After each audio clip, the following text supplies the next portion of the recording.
주께 피하는 모든 사람은 다 기뻐하며 주의 보호로 말미암아 영원히 기뻐 외치고 주의 이름을 사랑하는 자들은 주를 즐거워하리이다. 하나님은 영이시니 예배하는 자가 영과 진리로 예배할지니라. 아멘.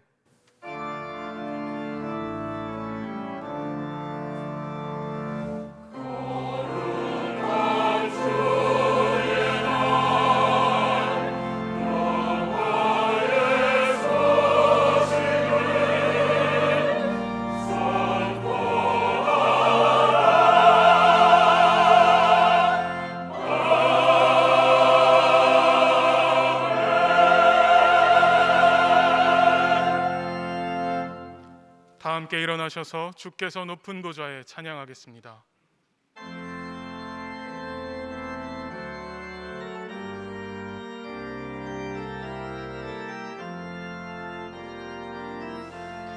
주께서 높은 보좌에 앉으셨는데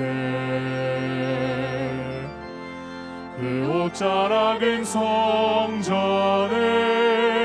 가득하도다. 천사들이 모여서 서로 장화하여 외치니 그 소리는 성전에 가득하도다.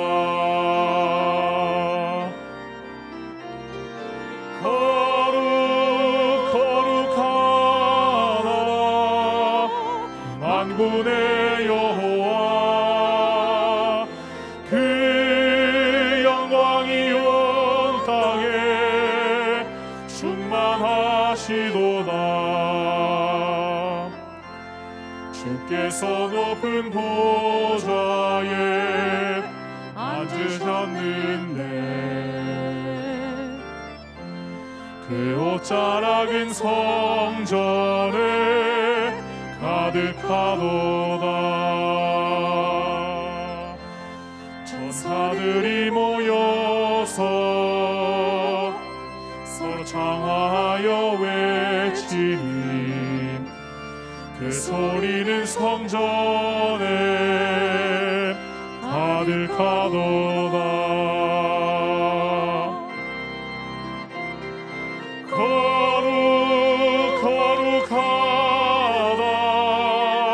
만군의 여호와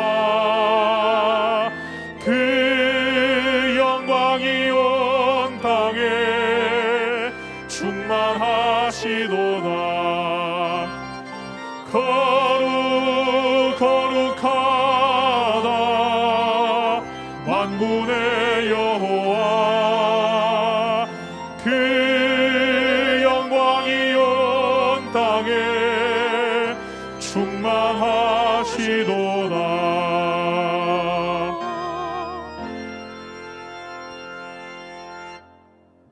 교독문 117번 구주 강림 세 번째를 교독하겠습니다. 광야와 메마른 땅이 기뻐하며 사막이 백합화같이 피어 즐거워하며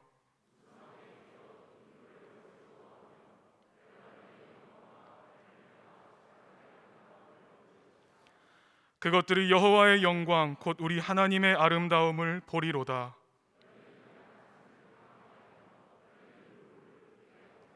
겁내는 자들에게 이르기를 굳세어라 두려워하지 말라 보라 너희 하나님이 오사.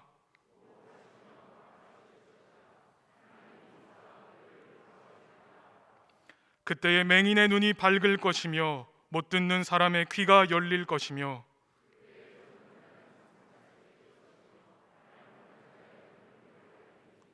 이는 광야에서 물이 솟겠고 사막에서 시내가 흐를 것임이라.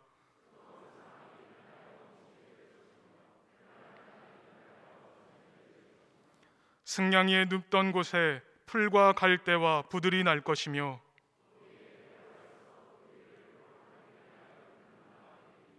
깨끗하지 못한 자는 지나가지 못하겠고 오직 구속함을 입은 자들을 위하여 있게 될 것이라. 아멘. 다 함께 참회 기도를 드리겠습니다.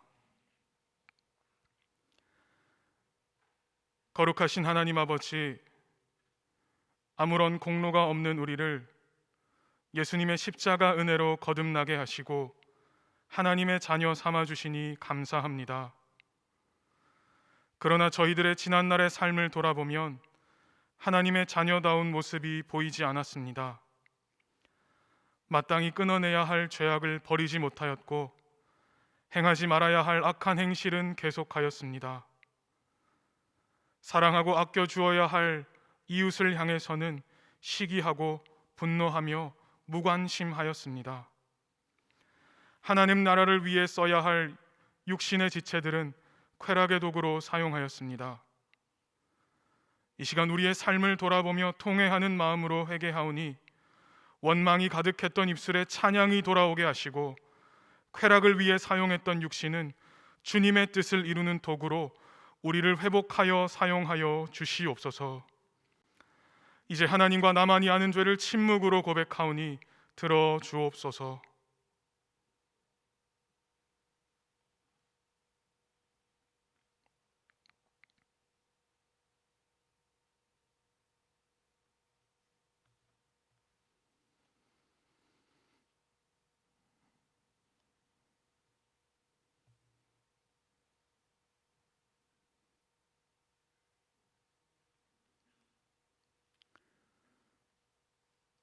그가 빛 가운데 계신 것 같이 우리도 빛 가운데 행하면 우리가 서로 사귐이 있고 그 아들 예수의 피가 우리를 모든 죄에서 깨끗하게 하실 것이요 그러므로 이제 그리스도 예수 안에 있는 자에게는 결코 정죄함이 없느니라. 아멘. 사도신경으로 우리의 신앙을 고백하겠습니다. 나는 전능하신 아버지 하나님 천지의 창조주를 믿습니다. 나는 그의 유일하신 아들 우리 주 예수 그리스도를 믿습니다. 그는 성령으로 잉태되어 동정녀 마리아에게서 나시고 본디오 빌라도에게 고난을 받아 십자가에 못 박혀 죽으시고 장사된 지 사흘 만에 죽은 자 가운데서 다시 살아나셨으며 하늘에 오르시어 전능하신 아버지 하나님 우편에 앉아 계시다가 거기로부터 살아있는 자와 죽은 자를 심판하러 오십니다. 나는 성령을 믿으며 거룩한 공교회와 성도의 교제와 죄를 용서받는 것과 몸의 부활과 영생을 믿습니다. 아멘. 자리에 앉으셔서 105장 찬송 부르겠습니다.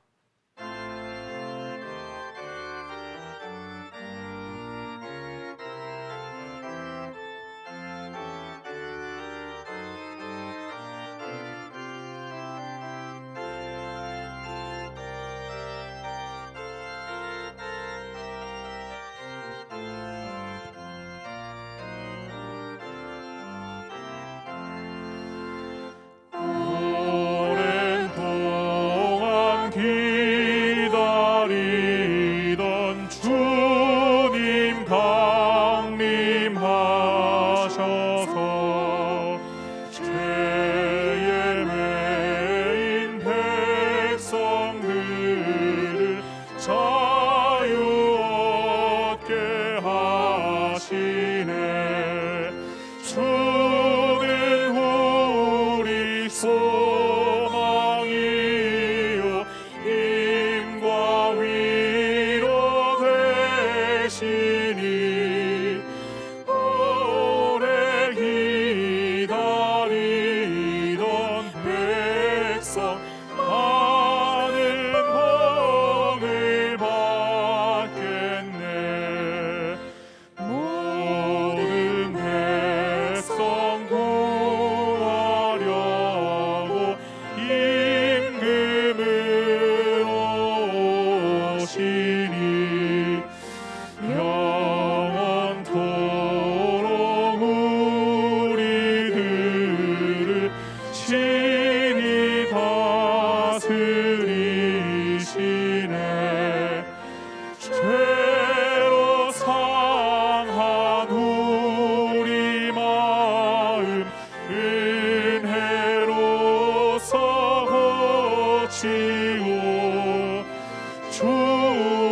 사랑의 하나님, 이 주님을 기다리는 대망절 아침, 저희를 주님 앞에 불러주시고 경배와 찬양을 허락하심에 감사드립니다.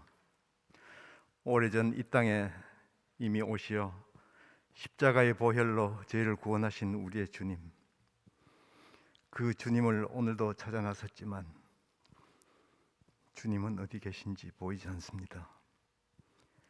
광야에서 주님을 기다리던 목동들처럼, 메시아 오기를 평생 갈망하던 동방박사들처럼 주님을 향한 그 열정과 갈망이 이제 저희는 없는 건가요?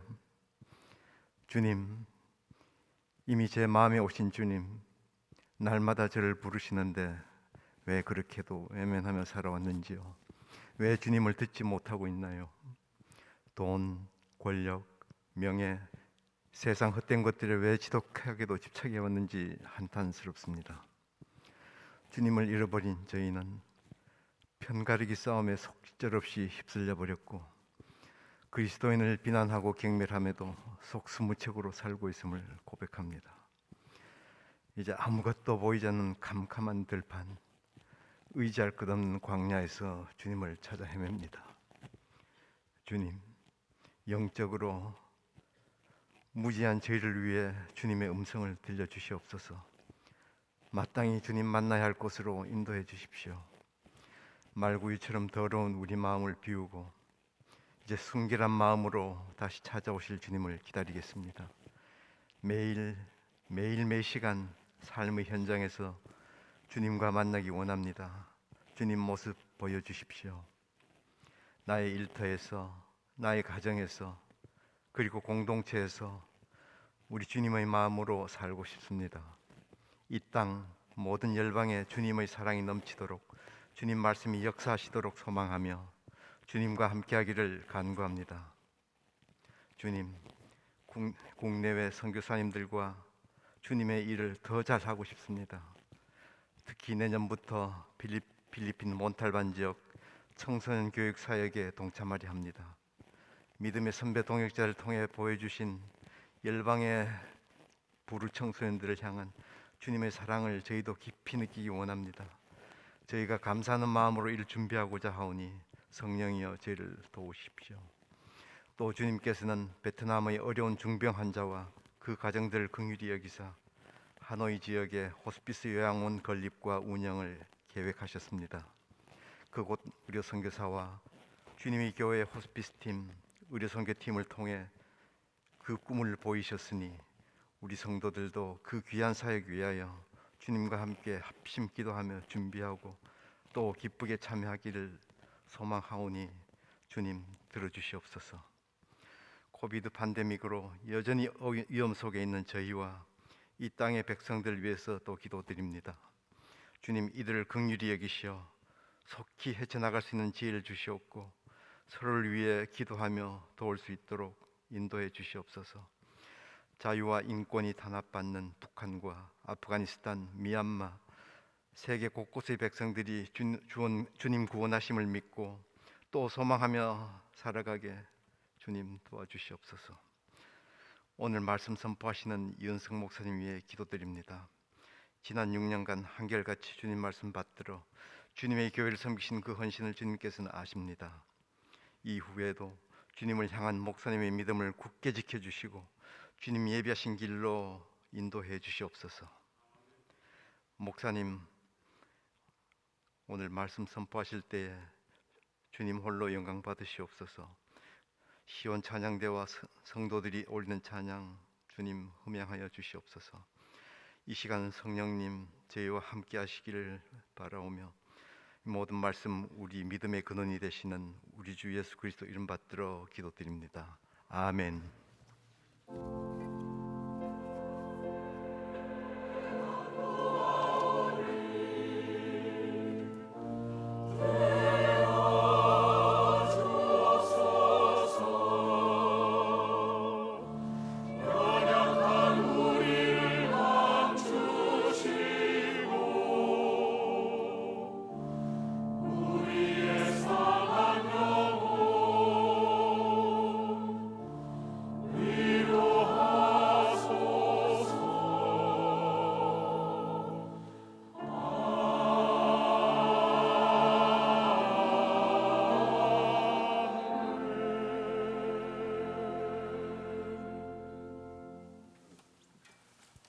네, 만나서 반갑습니다. 함께 예배드리는 모든 주님의 교회 성도님들 환영하고 축복합니다. 대림절 세 번째 주일입니다. 그리스도의 다시 오심을 기다리시고 또 소망하시는 우리 주님의 교회 성도님들 되시기를 간절히 소망합니다. 1부와 2부는 제가 말씀을 전해드리고 3부와 4부는 허준 목사님께서 말씀을 전해주시고 담임 목사님께서는 지금 청소년부 예배에 참석하셔서 말씀을 전해주시고 계십니다. 위에서도 기도해 주시면 감사하겠습니다. 자세한 광고나 이런 사항들은 영상 뉴스를 통해서 확인하도록 하겠습니다. 영상 뉴스 보겠습니다.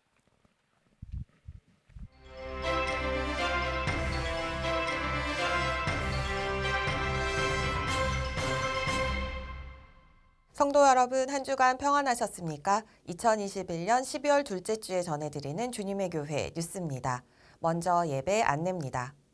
주일 예배와 수요 예배, 새벽 예배는 현장 예배와 온라인 예배를 병행하여 드립니다. 주일 학교 예배는 현장 예배와 실시간 방송으로 드립니다.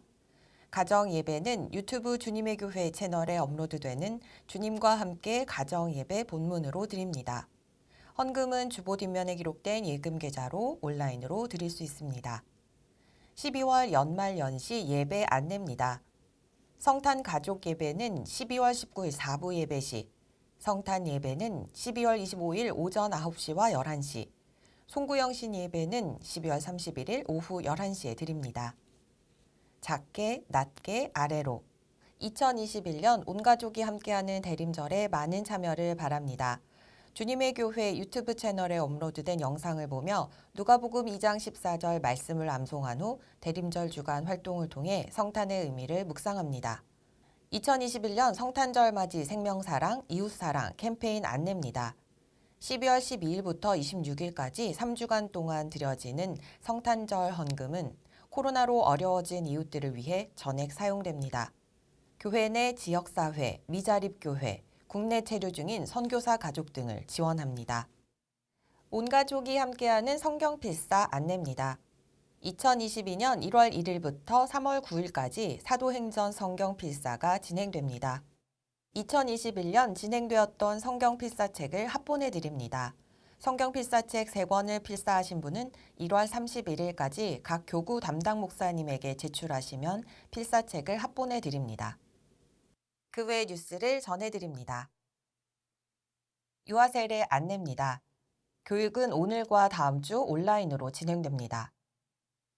블레싱 투 UK 선교 보고회 안내입니다. 주님의 교회 김윤희 선교사님의 영국 선교 보고와 선교사님을 축복하는 시간을 준비했습니다. 성도 여러분의 많은 참여와 관심 부탁드립니다. 2022년 1월 호 주님과 함께 큐티책을 판매합니다. 사전 신청자에 한해 우편으로 발송되며 오늘과 다음 주 현장 판매도 함께 진행합니다. 다시 춤추기 시작할 때까지 4편이 업로드되었습니다. 영상은 주님의 교회 유튜브 채널을 통해 확인할 수 있습니다. 수요 예배 설교 안내입니다. 에베네셀이란 제목으로 정창화 목사님께서 말씀 전해주십니다. 이번 한 주도 일상이 예배가 되는 주님의 교회 성도님들 되시기 바랍니다. 이상으로 주님의 교회 뉴스를 마치겠습니다. 고맙습니다.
오늘 우리에게 주시는 하나님의 말씀은 히브리서 10장 32절에서 39절입니다. 신약성경 364면입니다.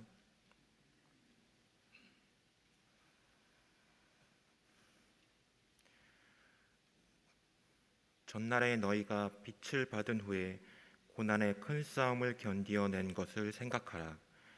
혹은 비방과 환난으로서 사람에게 구경거리가 되고 혹은 이런 형편에 있는 자들과 사귀는 자가 되었으니 너희가 갇힌 자를 동정하고 너희 소유를 빼앗기는 것도 기쁘게 당한 것은 더 낫고 영고한 소유가 있는 줄 알미라.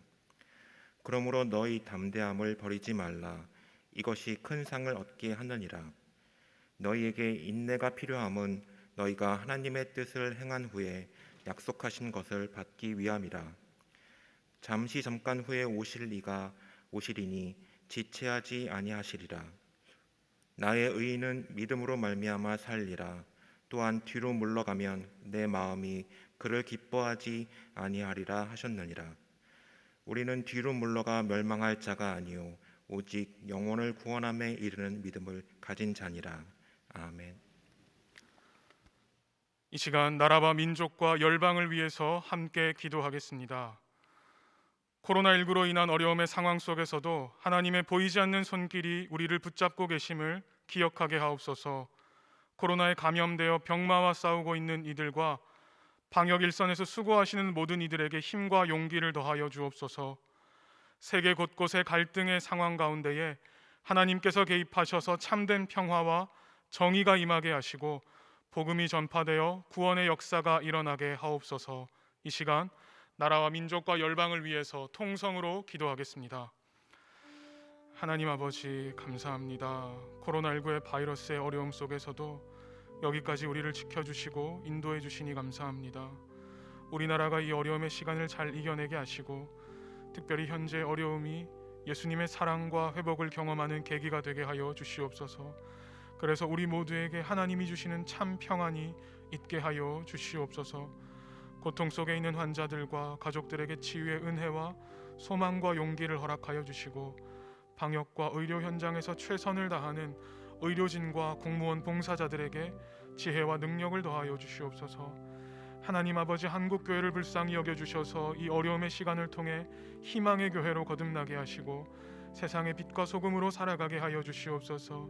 이 땅의 분열을 고쳐 주시고 갈라지고 나누어진 마음 가운데에 그리스도 안에서 용납하고 이해하는 마음을 허락하여 주시옵소서. 모든 말씀 예수님의 이름으로 기도합니다. 아멘.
아멘.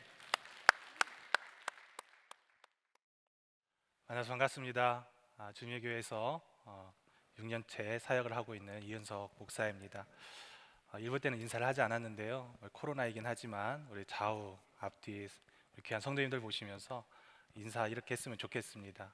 비대면 시대이잖아요. 사랑합니다. 네. 네. 혹시 여러분들 이런 경험 있으신 분 있을까요? 제가 2009년도에 아마 11월 24일 새벽인데요. 신대원 입시 준비를 하고 있는데 정말 수년 동안 성경을 이렇게 읽고 묵상하고 또 입시 준비를 하는 가운데 새벽 예배를 물론 열심히 다녔는데 새벽 예배를 못 가게 된 거예요. 자고 일어났는데 머리는 너무 맑고 선명한데 이미 새벽 예배 시간이 끝났더라고요. 하나님께서 사랑하시는 자에게 잠을 주신 줄 믿습니다 라고 생각을 하려는 찰나에 성경 구절 한 구절이 머릿속에 새겨져 들어왔습니다. 오늘 본문 중에 한 구절인 히브리서 10장 35절 말씀인데요. 너는 담대함을 버리지 말라. 이것이 큰 상을 얻게 하느니라. 그런데 신기하게도 이 말씀이 사라지지 않고 저는 무의식 중에 있는데도 계속 이 말씀이 반복적으로 제 귓가에 들려오는 거예요. 무슨 생각을 했을까요? 드디어 하나님께서 사랑하시는 자에게 또 열심히 준비한 자에게 시험 문제를 미리 알려주신다고 하는데 나에게도 그런 역사하심이 나타났나 보다. 그래서 성경책을 펴서 읽어보았습니다. 제가 성경 입시 준비를 하면서 한 번도 읽어보지 않은, 밑줄을 쳐보지 않은 정말 깨끗한 구절이더라고요. 그래서 이것은 반드시 시험 문제에 나올 것이다라는 확신을 가지고 정말 열심히 외웠습니다. 안타깝게도 시험 문제의 히브리서 10장은 나오지 않았습니다. 하지만 이 말씀을 보면서 왜 하나님께서 갑자기 이 말씀을 주셨을까 라고 생각을 해봤는데 끊임없이 제가 믿음이라고 하는 단어를 생각할 때마다 히브리서 11장이 아니라 히브리서 10장에 있는 말씀을 보게 되고 생각하게 되더라고요. 그래서 믿음은 이 말씀을 하나님께서 붙잡게 하시고 그 말씀을 소망으로 삼게 해주시고 살아가도록 하는 것이 믿음이라고 하는 것을 새삼 깨닫게 되었던 시간입니다. 교회에서 아마 여러분들도 가장 많이 듣게 되는 이야기 중에 한 가지가 바로 믿음이라는 이야기일 거라고 생각을 합니다. 여러분 일주일 동안 지내다 보시면은 아마 믿음에 대한 이야기를 한 번쯤은, 그래도 교회 정말 한 번도 안 나오신 분이라 할지라도 한 번쯤은 이야기하는 게 이 믿음이라고 하는 단어라고 생각을 합니다. 나는 믿음이 있다, 나는 믿음이 없다, 나는 믿음이 약하다, 믿음이 작다, 믿음이 연약하다, 저 사람은 참 믿음이 좋다, 믿음이 강하다, 믿은 대로 될 것이다 라는 이야기를 우리는 많이 하죠. 제가 성도님들을 상담하다 보면은 가끔 이런 이야기를 하세요. 이것 좀 도와주세요. 목사님, 제가 믿음이 작아서, 아직 믿음이 연약해서 못해요. 아마 성도님께서는 겸손의 표현일 수도 있지만 또 한 가지는 큰 사람의 믿음이 있고 또 작은 믿음이 있다라고 아마 생각하시는 것 같습니다. 믿음의 이야기가 가장 많이 나오는 곳이 어디일까요? 성경입니다. 성경에 보면은 믿음에 관한 이야기들이 많이 등장을 합니다. 성경을 보면 믿음의 조상들이 어떠한 삶을 살았고 또 어떠한 믿음의 삶을 살았는지를 가장 잘 알려주는 것이 바로 성경입니다. 예수님은 제자들을 향하여서 믿음이 없다, 믿음이 작다라는 이야기를 계속해서 하셔요. 제자들은 예수님의 말씀을 듣기도 했고 또 예수님 옆에서 기적도 체험하고 병 고침을 받는 것도 옆에서 묵도했음에도 불구하고 제자들은 믿지 않아서 예수님이 계속 이야기하시는 거예요. 말씀하시는 거예요. 믿음이 연약하다, 작다, 믿음이 왜 없느냐. 예수님께서 한 번은 변화산에서 올라가셔서 하나님의 영광 중에 있을 때 그 밑에서는 귀신 들린 아이를 고치지 못한 제자들이 있었습니다. 그리고 예수님께서 내려오셔서 그 제자들을 향하여서 이렇게 말씀하십니다. 너희 믿음이 작은 까닭이다. 만일 너희에게 믿음이 겨자씨 한 알만큼만 있어도 이 산을 명하여 여기서 저기로 옮겨지라 하면 옮겨질 것이요 또 너희가 못할 것이 없으리라. 하지만 어떻습니까? 이 겨자씨 한 알만큼만의 믿음만 있어도 산을 옮길 수 있다라고 하는데, 제자들은 예수님을 3년 쫓아다녔으니까 그렇다 치고 10년 이상 믿으신 우리 귀한 성도님들은 겨자씨 한 알만큼의 그 믿음을 가지고 산을 옮겨본 적이 있으신지요? 그럼 앞에 있는 저는 옮겨봤을까요? 못 옮겨봤습니다. 그러면 여러분들께서는 작은 그 믿음을 통하여서 혹시 그 믿음대로 행하여서 이루어진 일은 얼마만큼 가지고 계십니까? 얼마만큼의 믿음대로 행하였더니 이 일이 이루어졌다라고 고백할 수 있습니까? 그때 여러분의 믿음은 어떠했습니까? 예전에 제가 믿음에 대해서 설교했던 적이 상당히 여러 번 있었습니다. 지금까지 믿음에 대해서 설교했던 내용들을 쭉 한마디로 이렇게 살펴보니까 믿음은 하나님을 향한 갈증을 끊임없이 느끼는 것이다 라고 말씀을 전하기도 했고, 또 믿음은 하나님을 향한 신뢰이다, 그리고 미지의 영역에 대한 선택과 신뢰를 갖는 것이다 라고 말씀을 전하기도 했습니다. 또한 믿음은 하나님께 집중하는 것이다. 또한 이 믿음은 배 안에서 배우는 것이 아니라 배 밖에서 경험되어지고 믿는 것이다, 배울 수 있는 것이다 라고 말씀을 전하기도 했습니다. 그리고 배 밖에서 경험되어진 믿음만이 영원한 소망을 갖게 된다 라고 말씀을 전하기도 했습니다. 하지만 오늘은 그 믿음에 대한 또 다른 이야기를 하기보다는 그 믿음을 가지고 있는 사람들이 어떻게 살아갈 때에 믿음이 있는 사람이라고 우리가 말을 하는지, 그 본문을, 그 말씀을 함께 나눠보고자 합니다. 히브리서는 여러분들도 알고 있다시피 이 고난과 핍박 가운데 있었던, 그래서 많은 사람들이 그리스도를 믿었지만 그 고난과 핍박으로 인해서 다시 유대교로 배교하고 전향하는 사람들, 그들에게 다시 믿음을 지킬 것을 말씀하면서 쓰여진 성경입니다. 특별히 그 중에 오늘 본문은 여러분도 알고 있는 11장의 그 믿음의 장, 믿음의 글, 믿음의 역사, 그것을 소개해 주기 이전에 우리에게 믿는 자는 어떠한 사람인지에 대해서 우리에게 말씀해 주고 있습니다. 그러면 믿음으로 살아가는 사람은 어떠한 사람일까요? 가장 먼저 확신 가운데 그리스도와 함께하는 사람입니다. 제가 35절 말씀을 봉독해 드리도록 하겠습니다. 너희 담대함을 버리지 말라, 이것이 큰 상을 얻게 하느니라. 성경은 너의 담대함을 버리지 말라라고 우리에게 말씀해 주고 있습니다. 본문을 다시 다른 번역본이라든지 여러 가지 성경책을 참고해서 확인해 보면 본문이 너의 확신 또는 내가 하나님의 말씀을 붙잡고 그리스도에 대한 마음에서부터 나오는 그 확신을 버리지 말고 붙잡고 살아가야 한다라고 말씀합니다. 왜 그럴까요? 왜냐하면 큰 상을 얻을 것이기 때문입니다. 성경에서 담대함을 버리지 말라는 것은 확신이나 그 신념을 버리지 말라고 우리에게 말씀해 주는 것입니다. 그렇다면 어떤 확신이나 신념을 버리지 말고 붙잡고 있어야 할까요? 바로 예수 그리스도가 나와 함께하고 계시다는 그 확신입니다.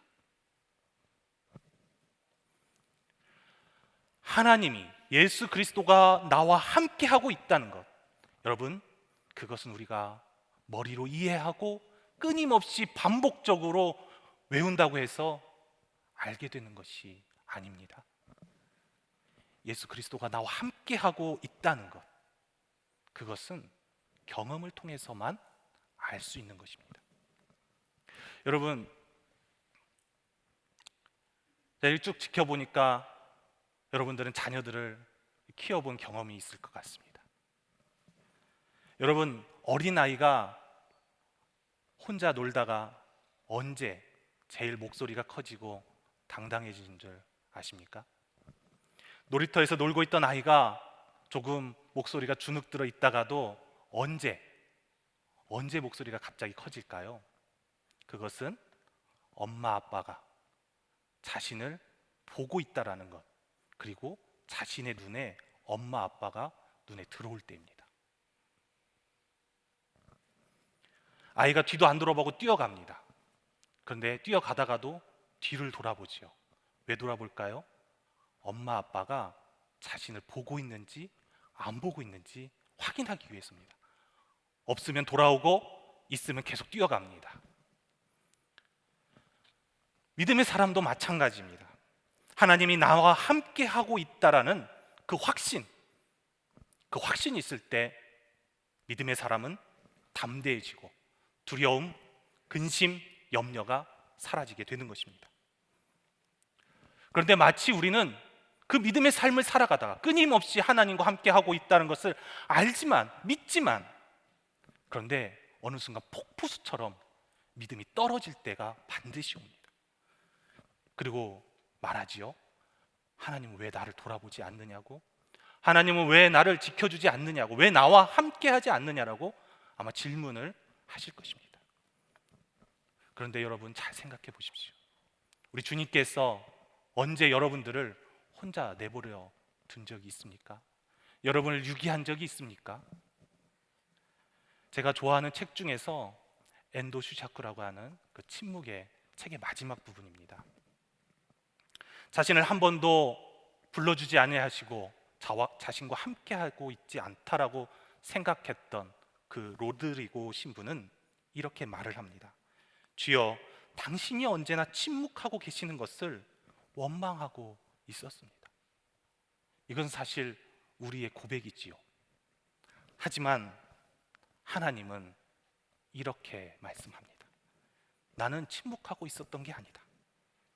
함께 고통을 나누고 있었을 뿐. 그리고 독백이 이어집니다. 하나님은 한 번도 너를 내버려 두지 않았다. 나는 너를 포기하지 않았다. 내가 너와 함께 고통을 나누고 있었다. 지금도, 앞으로도. 여러분, 잘 생각해 보십시오. 하나님은 우리를 버리지 않으십니다. 내가 하나님을 모른 척, 외면한 척, 아마 그렇게 했던 것이 더 많았을 것입니다. 우리가 알고 믿고 순종하는 하나님, 그 주님은 우리 절대 포기하지 않고 내버려 두지 않고 늘 함께 하시는 분이십니다. 그걸 우리는 너무도 잘 알고 있습니다. 성경은 우리를 그것에 대해서 말씀해 줍니다. 이스라엘이 430년 동안 애굽에 있을 때 그들의 고통을 하나님을 외면하지 않으셨습니다. 자신의 백성이 바벨론에서 70년 동안 포로 생활을 하는 그 와중에도 하나님은 그곳 가운데 그들과 함께 계셨다는 사실입니다.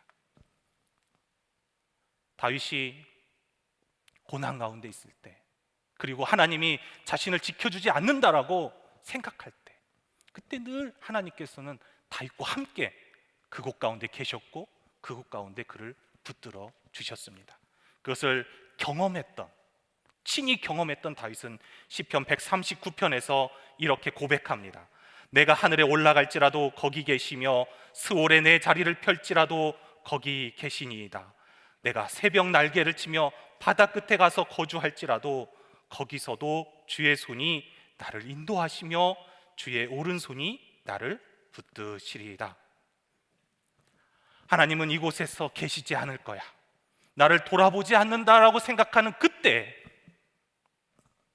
다시 고백합니다. 하나님은 그곳에서도 거기에서도 나를 붙들어 주시는 분이시다.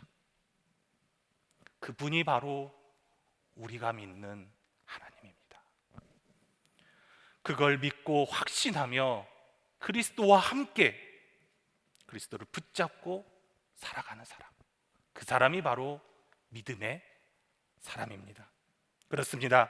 믿음의 사람은 그리스도와 함께함을 확신하는 사람입니다. 그리고 믿음의 사람은 고난 가운데 인내하고 소망을 붙잡고 살아가는 사람입니다. 그래서 두 번째 기억해야 할 것이 있다면, 믿음의 사람은 인내하며 영원한 소망을 붙잡고 살아가는 사람입니다. 36절 말씀을 봉독해 드리도록 하겠습니다. 너희에게 인내가 필요함은 너희가 하나님의 뜻을 행한 후에 약속하신 것을 받기 위함이라. 삶의 어떤 역경, 고난, 그 가운데서도 우리가 인내하고 버텨내야만 하는 그러한 이유가 있다면 바로 하나님이 약속하신 것을 받기 위함입니다. 그 약속이 무엇인가요? 다시 오실 그리스도입니다. 오지 않는다라고 생각하는 것이 아니라 다시 오실 그리스도에 대한 그 약속을 붙잡고 살아가는 것이죠. 그것을 우리는 소망이라고 부릅니다. 사도 바울은 로마서에서 이렇게 말씀합니다. 우리가 환난 중에도 즐거워하나니 이는 환난은 인내를, 인내는 연단을, 연단은 소망을 이루는 줄 알미로다. 내가 원하는 것, 내가 바라는 것, 그것은 소원입니다. 하지만 하나님이 우리 마음에 부어주시고 하나님의 약속으로 성취되는 것, 그것은 소망입니다. 여러분, 어떤 것을 바라고 원하고 계십니까? 자녀가 학교에 가는 것, 남편이 회사에서 승진하는 것, 아니면 올해는 내 자산 가치가 더 상승해 주길 바라는 것. 여러분이 갖고 있는 것은 소원인가요? 아니면 소망입니까? 우리가 예수 그리스도, 다시 오실 예수 그리스도를 붙잡고 살아갈 때, 그리고 인내하며 버텨내며 그 소망을 붙잡고 살아갈 때, 그렇게 살아가는 사람들, 그 사람들의 특징이 있습니다. 첫 번째는 스스로가 작다라는 사실을 아는 것입니다. 그리고 두 번째는 절박함 가운데 살아가는 사람입니다. 자신이 작다라고 하는 것은 겸손을 의미합니다. 절박함이라고 하는 것은, 절박한 사람은 하나님을 붙잡는 사람입니다. 자신의, 나의 작음을 알고 하나님을 강하게 붙잡는 사람, 그 사람이 인내할 줄 알고 버텨낼 줄 아는 사람입니다.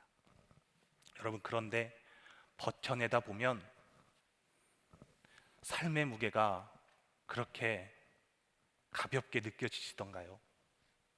아닐 것입니다. 여러분, 인생의 깊이만큼이나 삶의 무게가 더 무거워질 것입니다. 그렇다면 여러분, 지금도 잘 버티고 계십니까?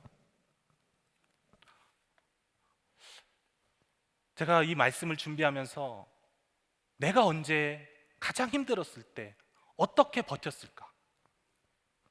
나는 삶의 질곡 가운데서 어떻게 이겨낼 수 있었을까? 돌아보았습니다. 주님의 교회에서 사역을 하면서 여러분 앞에 있는 목사는 예전과 다르게 살도 찌고 얼굴에 기름도 번지르르하게 흐르고 좋아 보이지 않습니까?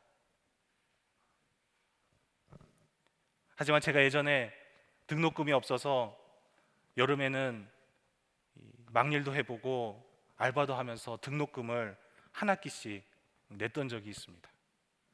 한 번은 그마저도 낼 수가 없어서 여기저기 찾아보면서 노력했던 적이 있어요. 그런데 어느 학교에서 전화가 왔습니다. 오늘 12시까지 내지 않으면 제적이 되니 그 전에 휴학을 내는 것이 좋겠다라는 거예요. 여러분, 이쯤 되면 딱하니 하나님께서 등록금을 내주시는 것이 여러분의 머릿속에서 흘러가겠지만 그러한 일은 쉽게 일어나지 않습니다.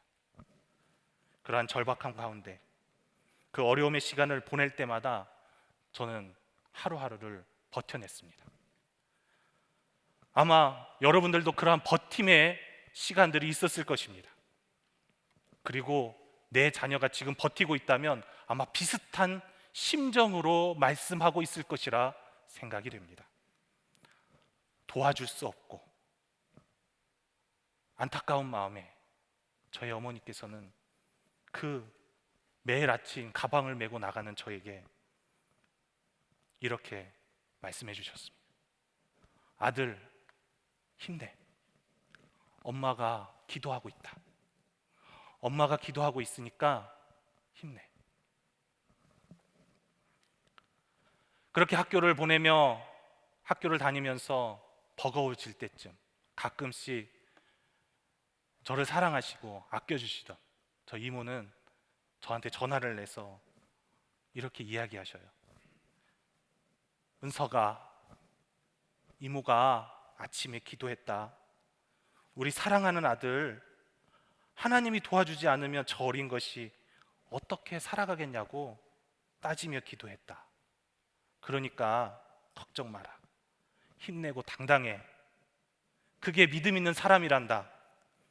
내 할아버지가 우리를 그렇게 가르쳤다.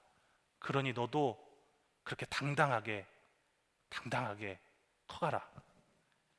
나를 가장 사랑해 주신 사람, 나를 믿어주고 아껴주는 사람, 그 사람이 해준 그 말 한마디, 그 말이 저에게 힘이 되고 더 잘 버텨낼 수 있는 근거가 되었다는 거예요. 그래서 저는 여러분들이 만약에 그런 상황 가운데 있다면 더 많은 믿음의 동역자를 구하시기 위해서 여러분의 아픔과 여러분 슬픔을 나누시기 바라고, 만약에 혹시 내가 나눌 수 있는 아픔과 슬픔이 있다면 그들을 위해서 격려해주고 기도해 주시기를 간절히 바랍니다. 여러분 꼭 그때 기억하십시오.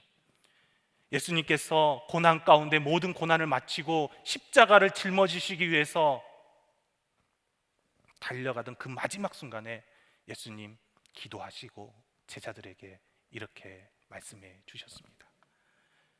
세상에서는 너희가 환난을 당하나 담대하라. 내가 세상을 이기었노라. 이미 승리가 보장되어 있다라고 제자들에게 가르쳐 주신 것입니다. 여러분 인내하고 버텨내십시오. 승리가 보장되어 있습니다. 믿음의 사람이 하나님과 함께함을 확신하며 인내하며 버텨내는 그러한 믿음의 삶을 살아갈 때 그래서 꼭 필요한 것이 있습니다. 그것은 바로 믿음의 공동체, 생명의 공동체와 함께 성장해 가는 것입니다. 그래서 믿음의 사람에게 반드시 필요한 것이 있는데 그것은 바로 믿음의 사람, 믿음의 공동체에서 성장해야 한다라는 사실입니다. 39절 말씀 제가 봉독해 드리도록 하겠습니다. 우리는 뒤로 물러가 멸망할 자가 아니요 오직 영혼을 구원함에 이르는 믿음을 가진 자니라.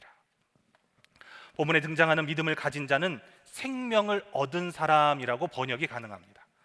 믿음을 가진 사람이 생명을 얻은 사람이다라고는 의미이지요. 그리고 오늘 본문 전체를 자세히 살펴보시면 39절 이전에는 너희는, 너는이라고 표현되고 있는 것을 확인할 수가 있습니다. 하지만 39절부터는 우리는이라고 표현하고 있습니다. 인칭이 변하였습니다. 그리고 11장 3절에서는 믿음으로 모든 세계가 하나님의 말씀으로 지어진 줄을 우리가 아나니, 우리가 안다라고 말씀합니다. 우리, 누구를 말씀하고 있는 것일까요? 바로 공동체입니다. 히브리서 말씀이 공동체로 전환되었음을 우리에게 알려줍니다. 어떤 공동체일까요? 바로 고난과 핍박, 억압으로 인하여서 다시 유대교로 전향해 가고 있는 그러한 초대교회 공동체, 그들을 향해서 권면해주고 말씀합니다. 여러분, 교회에 대한 여러 가지 정의가 있을 수는 있습니다. 하지만 교회에 주어진 가장 기본 베이스, 그 가치, 그 핵심은 바로 생명입니다. 생명을 살려내는 일이지요. 때로는 이것을 전도라 말하고 선교라 말하기도 합니다. 이에 대해서 잘 말씀해주고 있는 시편 한 구절을 여러분들에게 말씀 봉독해 드리도록 하겠습니다. 시편 87편 4절에서 5절입니다. 나는 라합과 바벨론이 나를 아는 자 중에 있다 말하리라. 보라, 블레셋과 두로와 구스여 이것들도 거기서 났다 하리로다. 시온에 대하여 말하기를 이 사람 저 사람이 거기서 났다고 말하리니 지존자가 친히 시온을 세우리라 하는도다. 교회, 시온, 예루살렘, 이것은 어떤 곳입니까? 생명을 잉태하는 곳입니다. 생명을 잉태하는 곳의 상징이 바로 교회이고 예루살렘이고 시온이다라고 시편 기자는 우리에게 말씀해주고 있습니다. 여기 수많은 백성, 생명을 얻을 백성, 심지어 라합, 바벨론도 하나님의 백성으로 소유될 뿐만 아니라 이 사람 저 사람이 다 거기에서 태어난다라고 우리에게 말씀해주고 있습니다. 이와 같은 사명을 맡겨두신 곳, 그곳이 바로 교회이고 믿음의 생명 공동체입니다. 믿음의 사람을 성장시키고 생명을 살려내는 믿음의 공동체는 그러면 어떤 공동체일까요? 바로 아픈 사람들의 눈물을 닦아주며 이웃에게 사랑을 전하는 공동체입니다. 함께 아파하며 주님 살아계심을 알도록 이끌어주는 소망 공동체입니다. 이러한 공동체에서 믿음이 생명이 자라나고 성장하는 것입니다. 믿음이 생명이 성장하는 그 사람은 세상의 높은 자리, 영광의 자리, 명예의 자리, 권력의 자리를 탐하거나 마음에 두지 않습니다. 그리스도의 마음과 눈으로 세상을 바라보고 그리스도의 마음이 있는 곳, 그리스도의 십자가 사랑이 있는 곳, 그곳을 향하여 가게 되어 있습니다. 여러분, 어느 자리에 앉기를 원하고 바라고 계십니까? 믿음의 공동체에서 믿음을 성장시키며 생명의 길, 생명의 자리를 찾아가는 여러분들 되시길 간절히 바랍니다. 믿음의 사람은 어떤 사람입니까? 믿음의 공동체에서 믿음을 키워가며 뿌리를 내리고 인내하며 소망을 품고 그리스도와 함께 걸어가는 사람입니다. 그래서 우리가 믿음의 사람으로 살아갈 때 가장 중요하게 간직해야 할 그 기준이 있다면 믿음의 크고 작음, 그것을 따지는 것이 아니라 오늘도 내일도 모레도 내가 하나님을 사랑하는 만큼 여러분 각자의 맞는 그 걸음걸이, 그 보폭에 맞추어서 한 걸음씩 걸어가는 거예요. 제가 좋아하는 시 한 구절 중에 이러한 단락이 있습니다. 성경이 아니라 생활에 밑줄을 그어야 한다는 그의 말은 집사들 사이에서 맹렬한 분노를 자아냈다. 1960년 연평에서 출생한 기형도 시인의 우리 동네 목사님이라는 시의 한 구절입니다. 삶의 밑줄을 긋고 살아가는 믿음의 사람은 판단하거나 생명을 해치지 않습니다. 삶의 밑줄을 긋고 살아가는 믿음의 사람은 비판하고 오해하고 수근거리지도 않습니다. 삶의 밑줄을 그어가며 살아가는 믿음의 사람은 고난 중에 소망을 품고 살아가는 사람입니다. 마치 비록 연한 풀잎 같고 흔들리는 잡초 같아 보일지는 모르지만 추운 겨울 눈보라를 이겨내고 결국 인내하여 한 송이 꽃을 피워내는 것 같은 그러한 삶을 살아가는 사람, 그러한 사람이 믿음의 사람입니다. 성경에는 그렇게 살아온 믿음의 사람들의 삶의 이야기, 그 이름들이 이제 11장부터 소개되고 있습니다. 아벨, 에녹, 노아, 아브라함, 사라, 이삭, 야곱, 요셉, 모세, 라합, 기드온, 바락, 삼손, 입다, 다윗, 그리고 사무엘. 하나님이 이제 그 믿음의 사람인 그 사람들을 통해서 자신의 믿음의 역사를 써내려갈, 믿음의 글을 써내려갈 그 다음 이야기를 준비하고 계십니다. 만약 여러분께서 믿음의 사람으로 예수님과 함께 인내하며 소망을 붙잡고 살아간다면 우리 귀한 주님의 교회 성도님들 한 사람 한 사람의 이름이 그 하나님의 믿음의 역사책에 다윗 다음으로 사무엘 다음으로 새겨지게 될 것입니다. 그것을 소망으로 품고 살아가는 여러분들 되시기를 간절히 소망합니다. 기도하겠습니다.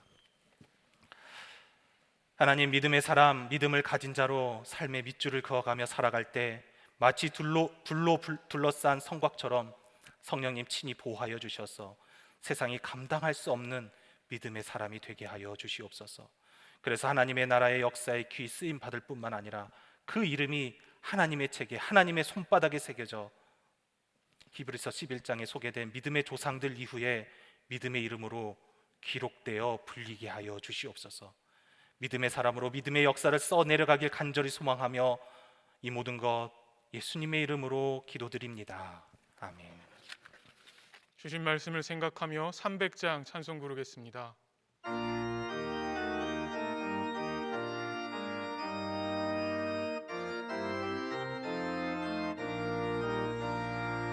내 맘이 낙심되며 근심에 눌릴 때 주께서 내게 오사 위로해 주시네. 가는 길 캄캄하고 괴로움 많으나 주께서 함께하며 내 짐을 지시네. 그네가 내게 족하네. 그네가 족하네. 이 괴로운 세상 지날 때 그네가 족하네. 희망이 사라지고 친구 날 버릴 때 주 내게 속삭이며 새 희망 주시네. 싸움이 맹렬하여 두려워 떨 때에 승리의 왕이 되신 충성 드리네. 그네가 내게 족하네. 그네가 족하네. 이 괴로운 세상 지날 때 그네가 족하네. 번민이 가득 차고 눈물이 흐를 때 주 나의 곁에 오사 위로해 주시네. 환난이 닥쳐와서 어려움 당할 때 주님의 능력이며 원수를 이기네. 그네가 내게 족하네. 그네가 족하네. 이 괴로운 세상 지날 때 그네가 족하네.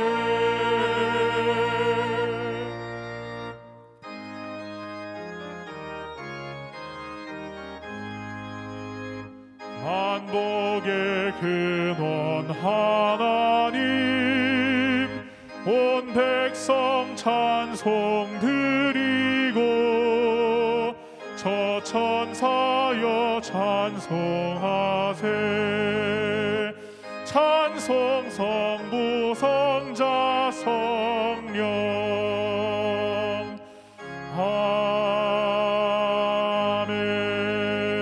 아멘.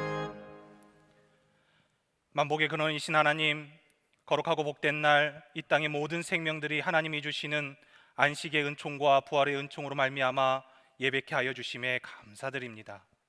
믿음과 정성, 그리고 맡겨주신 사명을 감당함으로 드리는 예물 위에 여호와께서 친히 축복해 주시고 드리는 손길이 그리스도의 사랑으로 더욱 아름답게 빛나게 하여 주시옵소서. 비록 드리지 못하는 손길이 있다면 믿음도 은혜도 더하여 주시고 그 손길이 하나님의 축복이 풍성히 열매 맺혀 드리는 믿음에 이르게 하여 주시옵소서. 귀한 성도들의 삶이 주님께서 주신 사명으로 복되게 하여 주시고 가정이 화목해 하여 주시고 자녀들이 하나님 나라의 일꾼으로 귀히 쓰임 받게 하여 주시고 삶의 터전이 하나님의 사명을 감당하는 귀한 복된 터전 되게 하여 주시옵소서. 이 땅의 역사를 주관하시는 하나님, 이 땅의 위정자들이 하나님을 알게 하여 주시고 진리의 영으로 영적 분별력을 갖게 하여 주시옵소서. 온라인으로 예배드리는 현장 가운데 하나님의 은혜가 동일하게 임하게 하여 주시고 이 시간 함께 하지 못한 교우들 있다면 기억하여 주시고 또한 이름도 없이 빛도 없이 섬기는 손길들도 주님께서 친히 기억하여 주시옵소서. 하나님 나라를 위해서 귀하게 헌신하는 선교사님들의 사역과 가정을 주님 또한 지켜 주시옵소서. 이 모든 것 구원자이시고 소망이신 예수 그리스도의 이름으로 기도드립니다. 아멘. 다 함께 파송의 찬양 부르겠습니다.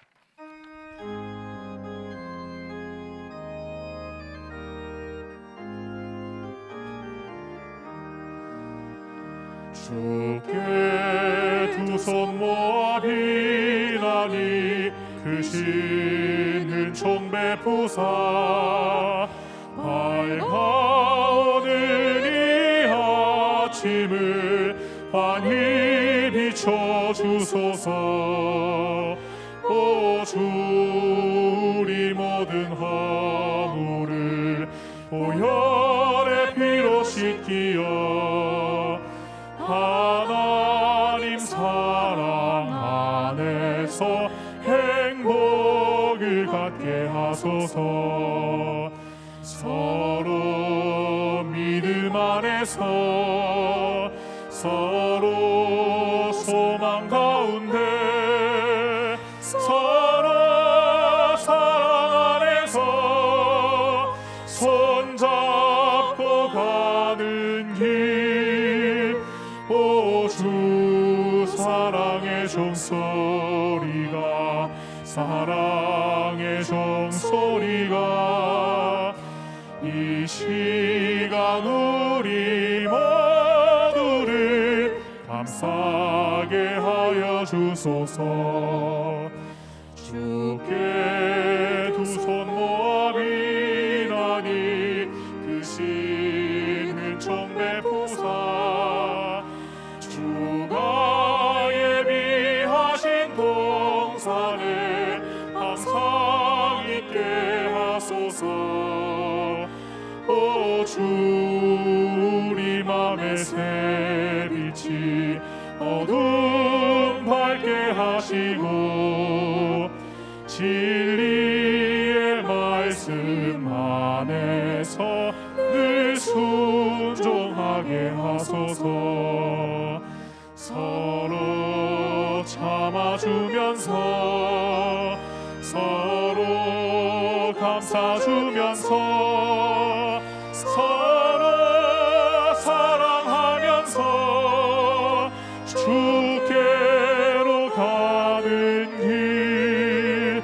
오 주 사랑의 종소리가 사랑의 종소리가 이 시간 우리 모두를 감싸게 하여 주소서.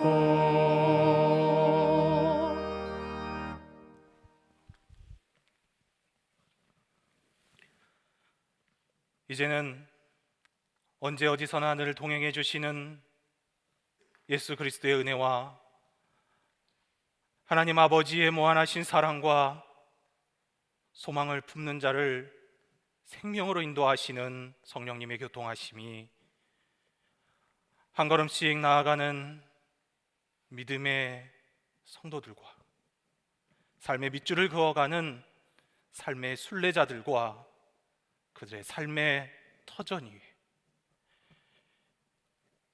이제로부터 영원토록 함께 하시기를 간절히 축원하옵나이다.